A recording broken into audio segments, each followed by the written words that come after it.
It's all about how you play when the game comes against the competition that you have to play against.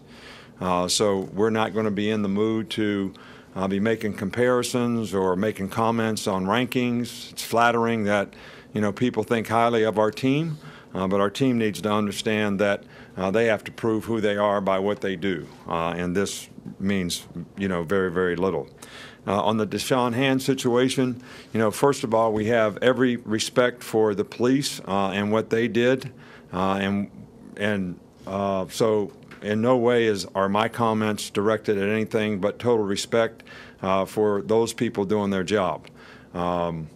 Deshaun put himself in a bad situation. Obviously made a mistake being where he was at the time, but the fact that he didn't drive the car, all right, which is what we tell the players not to do.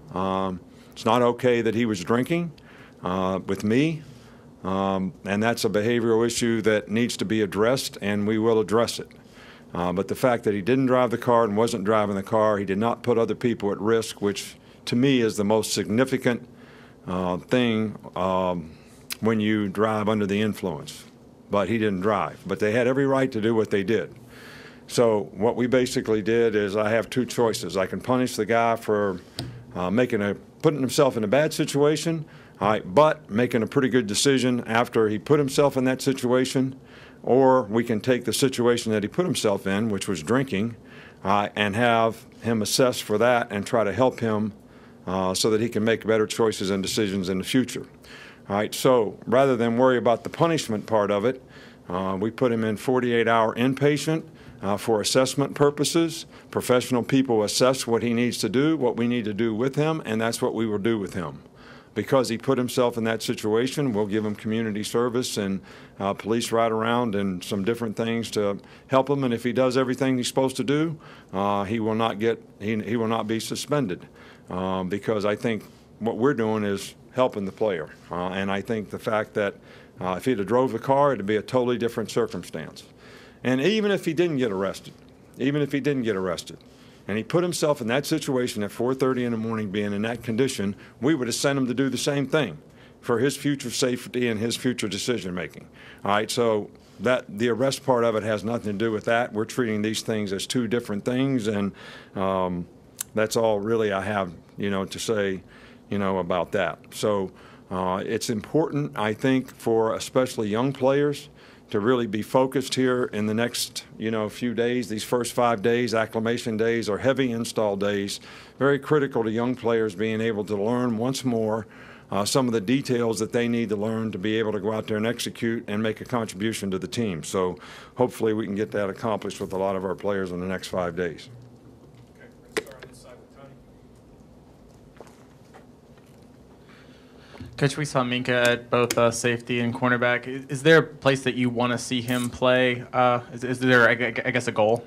No, there's not really a goal. I think the goal is to get the best 4 guys, best 5 guys on the field in the best positions that will give us the best opportunity to have a chance to be successful in the back end. So Minka can play either place extremely well. So based on how the other players develop, will probably determine to a large degree where he ends up playing. Come back over here with Mark. Yeah, when you have situations like Deshaun's, do you gather the team together again and give them another speech about, hey, this is why you shouldn't put yourself in these positions, or deliver another message to them? Always. Every opportunity that we have, whether it's somebody on our team or somebody somewhere else, we use every one of these as opportunities to teach and opportunities for the other people to learn all the time. I mean, we do it with former players doing good things. We do it with players doing good things. We do it with other people doing not so good things and making poor choices and decisions. We're always trying to make the players aware of the consequences of good and bad behavior. Deshaun Hand's going to have to suffer the consequences of this. I always say, and but, really 2 critical words at the end of any draft report. All right, maybe the 2 most critical words in the whole deal. All right, so there are going to be a lot of buts that he has to live with because of this. All right, so he's going to get plenty of punishment.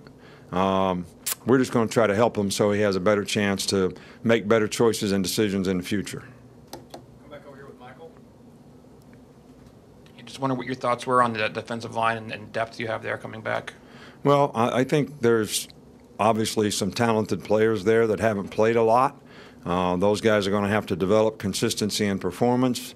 I don't think we were one of the goals coming out of spring practice is we need to make some improvement in consistency up front. I think the players have the capabilities of doing it. We had a lot of new faces there.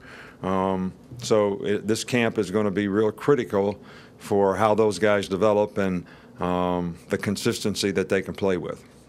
Over here in the middle of Alex.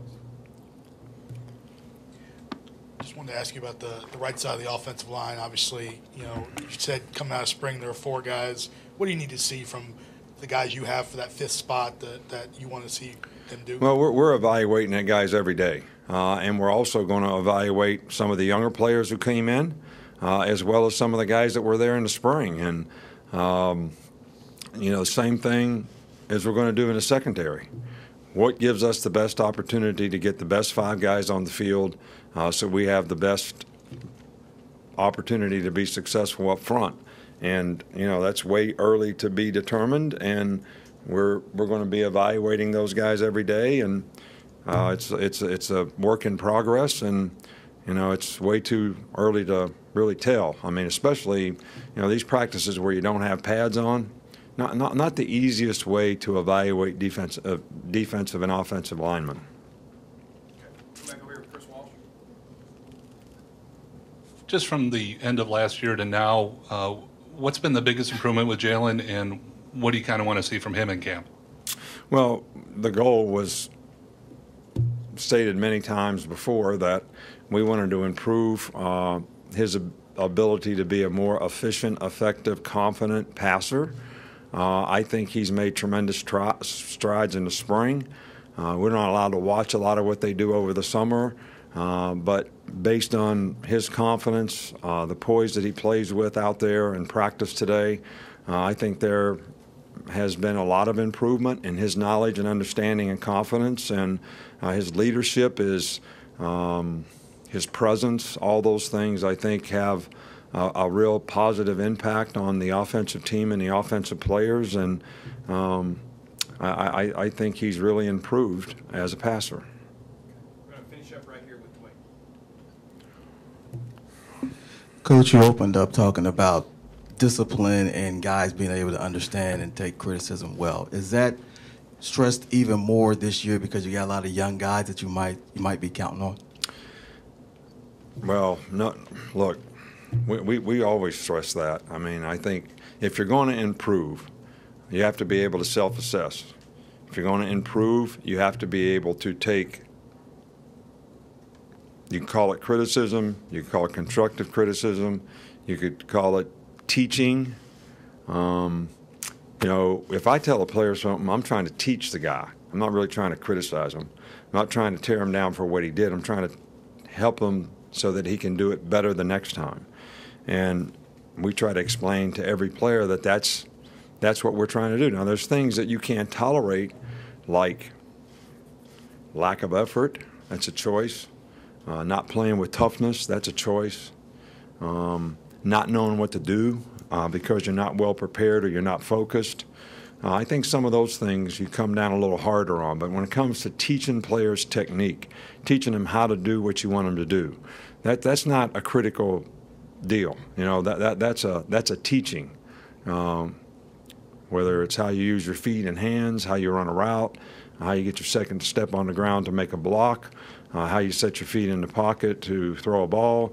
I mean, all these things are, things that you're trying to teach to improve guys so that they have a better chance to be successful. And I think the players know that the coaches are here to try to help them do that. And I think that's why they came here. I don't ever get any negative feedback from players in terms of how they're coached. Thanks, Coach. All right, thank you.